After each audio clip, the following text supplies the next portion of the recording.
Assalamualaikum warahmatullahi wabarakatuh. Perkenalkan, saya Ari Mardiana, mahasiswa Magister Administrasi Publik, Fakultas Fisip, Untirta semester 2.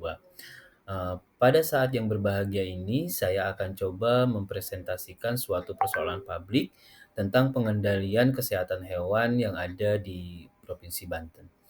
Perlu teman-teman ketahui bahwa hampir lebih dari 70% penyakit pada manusia adalah berasal dari hewan atau yang secara umum disebut dengan penyakit zoonosis, yaitu penyakit yang menular dari hewan ke manusia atau sebaliknya dari hewan ke manusia atau hewan ke manusia.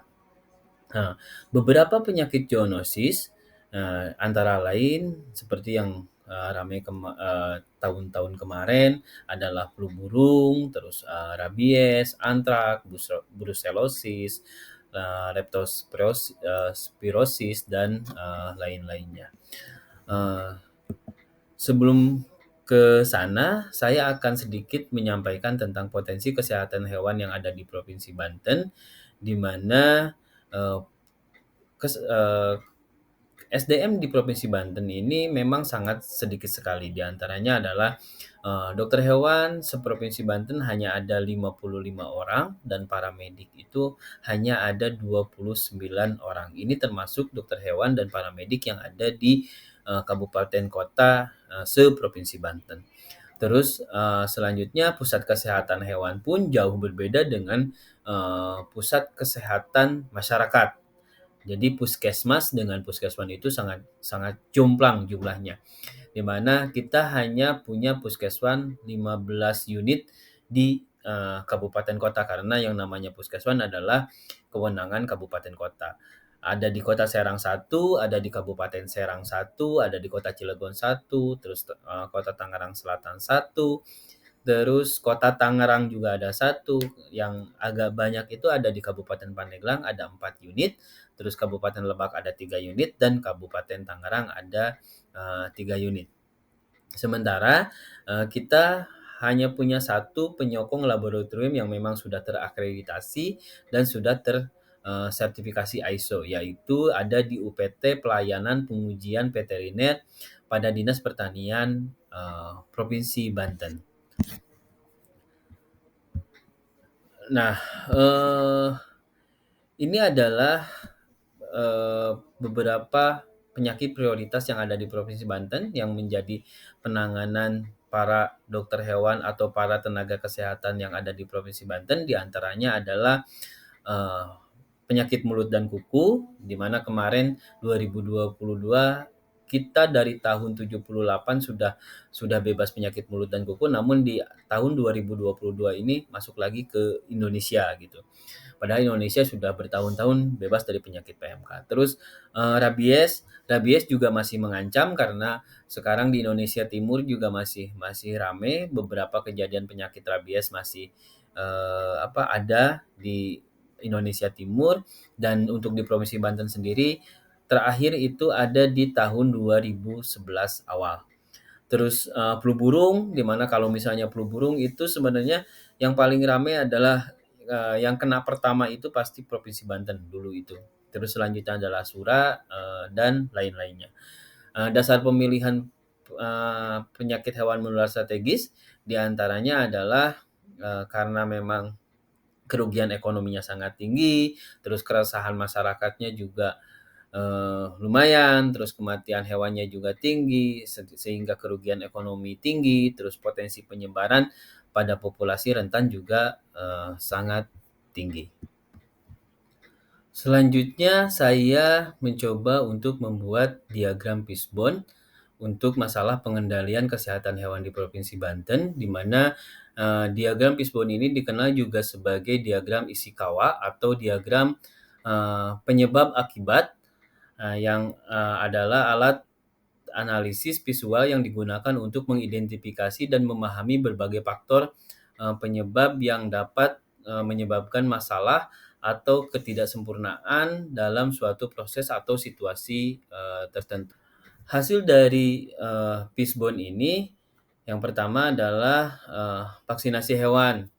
vaksinasi hewan itu kurangnya sosialisasi tentang, pentingnya eee, vaksinasi hewan ternak.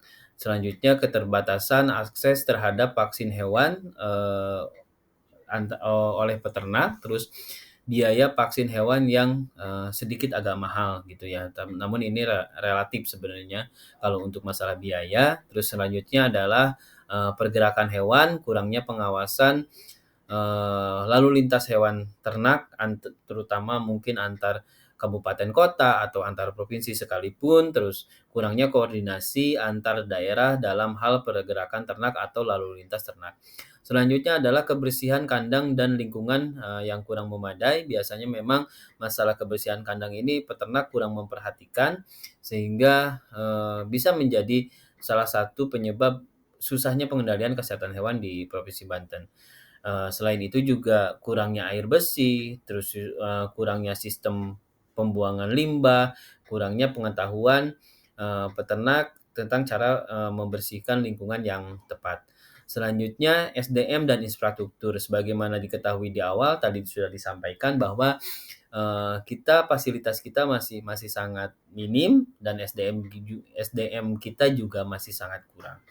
Terus kurangnya akses terhadap air bersih, dan pakan yang berkualitas. Biasanya memang, ternak-ternak yang ada di wilayah Provinsi Banten agak susah, air bersihnya dan memang, pakan juga, biasanya harganya kalau misalnya pakan yang sudah jadi harganya agak mahal.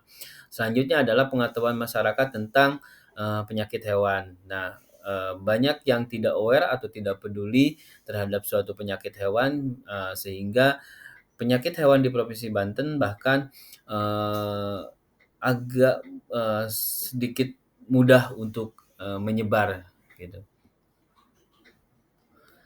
Nah, selanjutnya saya akan mencoba membuat, mind map, diagram mind map di mana, mind map ini adalah alat visual yang digunakan untuk mengorganisasi dan menyajikan informasi secara hierarkis.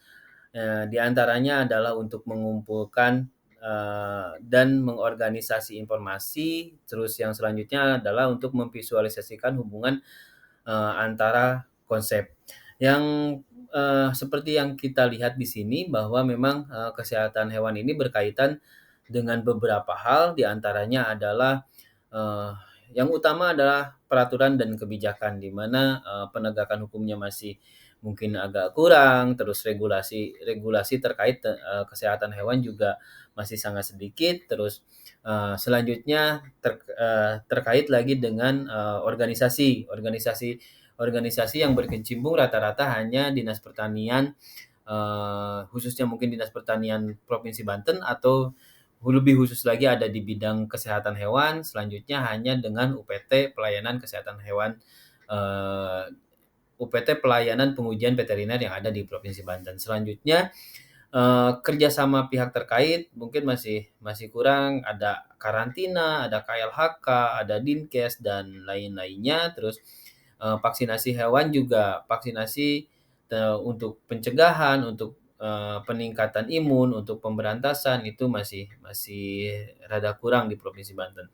Selanjutnya, pengawasan lalu lintas, masih kurang efektif juga di pengawasan lalu lintas. Selanjutnya untuk, pemeriksaan kesehatan hewan, dokter hewannya masih sedikit, paramediknya juga masih sedikit, terus petugas kesehatannya juga hewan masih sedikit. Inilah, mind map atau gambaran beberapa yang terlibat di dalam, dunia pengendalian kesehatan hewan di Provinsi Banten dan mudah-mudahan ini, bisa menjadi gambaran yang utuh dan bisa bermanfaat dan mudah-mudahan ini bisa lebih ditingkatkan lagi semuanya.